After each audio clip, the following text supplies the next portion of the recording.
Hello viewers, masala గుత్తి వంకాయ నేను ఏ విధంగా చేస్తా అనేది ఈ వీడియోలో చూద్దాం. అది కూడా కుక్కర్లో. ఫస్ట్ ప్రాసెస్లోకి వెళ్తే స్టవ్ మీద కడాయి పెట్టుకొని ఒక కప్పు పల్లీలు వేసుకొని మీడియం ఫ్లేమ్లో వేయించుకోవాలి. ఇలానే కలుపుతూ ఉండాలి మనం, లేదంటే ఒకవైపు మాడిపోయి ఒకవైపు వేగకుండా ఉంటుంది. ఇలా ఒక మాదిరిగా వేగినాక 1 టేబుల్ స్పూన్ ధనియాలు, 1 టేబుల్ స్పూన్ జీలకర్ర, 4-5 లవంగాలు, చిన్న దాల్చిన చెక్క ముక్క వేసుకోవాలి. అలాగే ఒక స్టార్ పువ్వు. ఇవే ఇంగ్రీడియంట్స్. సో మనకు టేస్టీగా వస్తుందన్నమాట.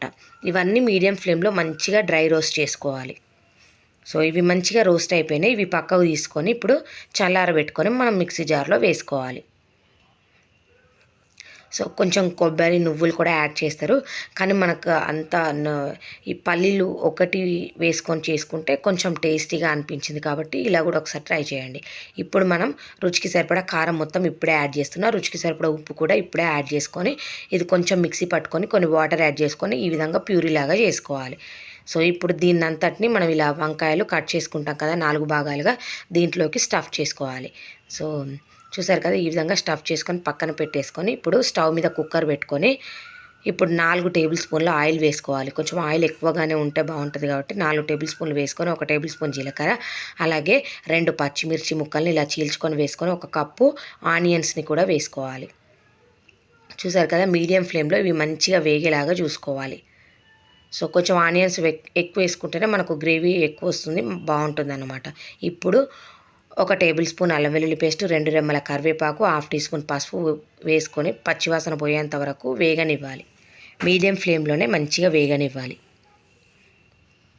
సో ఇప్పుడు ఇవి మంచిగా వేగినాక దీంట్లోకి ఇప్పుడు మనం ఈ వంకాయలని యాడ్ చేసుకోవాలి. సో ఇప్పుడు వంకాయలన్నింటినీ యాడ్ చేసుకొని కలపకూడదు. సో ఇప్పుడు మనం మూత పెట్టుకొని ఒక 5 నిమిషాలు మగ్గనివ్వాలి. సో 5 నిమిషాల తర్వాత మూత తీసేసి ఇంకో వైపుకు టర్న్ చేసుకోవాలి. ఒకవైపు వేగిపోయినాయి, ఈ పోపులో కలుపుకుంటూ ఇంకో వైపుకు టర్న్ చేసుకొని ఒక 2-3 నిమిషాలు ఇంకో వైపు కూడా మంచిగా వేగనివ్వాలి.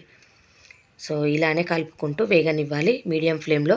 ఇలా వేగినాక మనకు మిగిలిన ప్యూరీ ఉంది కదా, మసాలా ప్యూరీ, పల్లీలు, దాల్చిన చెక్క, లవంగాలు, ధనియాలు, జీలకర్ర వేసుకొని ప్యూరీ చేసుకున్నాం కదా, ఆ మిగిలిన ప్యూరీ మొత్తం ఇప్పుడు ఈ పోపులో వేసుకొని మిగిలిన కొద్దిగా మనకు గ్రేవీకి సరిపడా వాటరు యాడ్ చేసుకొని మొత్తంగా కలియబెట్టుకోవాలన్నమాట. ఏమన్నా ఉప్పు అడ్జస్ట్మెంట్స్ ఉంటే ఇప్పుడే చూసుకోవాలి. సో నాకైతే సరిపోయింది కాబట్టి నేనేమీ యాడ్ చేయట్లేదు. సో చూసారు కదా, ఈ విధంగా కలియబెట్టుకొని ఇప్పుడు మనం కుక్కర్ పెట్టుకొని ఒక్క విజిల్ వస్తే సరిపోతుంది. సో ఒక్కటే విజిల్, లేదంటే మెత్తగా అయిపోతుంది. ఒక విజిల్ తర్వాత చూసారు కదా మనకు గ్రేవీ ఎంత చిక్కగా వచ్చింది, వంకాయ కూడా ఎంత బాగా సాఫ్ట్గా ఉడికిపోయిందో. చాలా రుచిగా ఉంటుంది, తొందరగా అవుతుంది. మసాలా గుత్తి వంకాయ అంటే పెద్ద ప్రాసెస్, అన్నీ ప్రిపేర్ చేసుకోవాలనిపిస్తుంది. కానీ ఈ విధంగా చేస్తే మాత్రం చాలా ఈజీగా అయిపోతుంది, అన్నీ రెడీగా పెట్టుకుంటే. ఇప్పుడు మనం సర్వింగ్ బౌల్లోకి షిఫ్ట్ చేసుకొని కొద్దిగా కొరియాండర్ పైన చల్లుకుంటే సరిపోతుంది అనమాట. చాలా రుచిగా ఉంటుంది, ఈజీగా చేసుకోవచ్చు. ఒకసారి ఈ విధంగా ట్రై చేయండి అనమాట.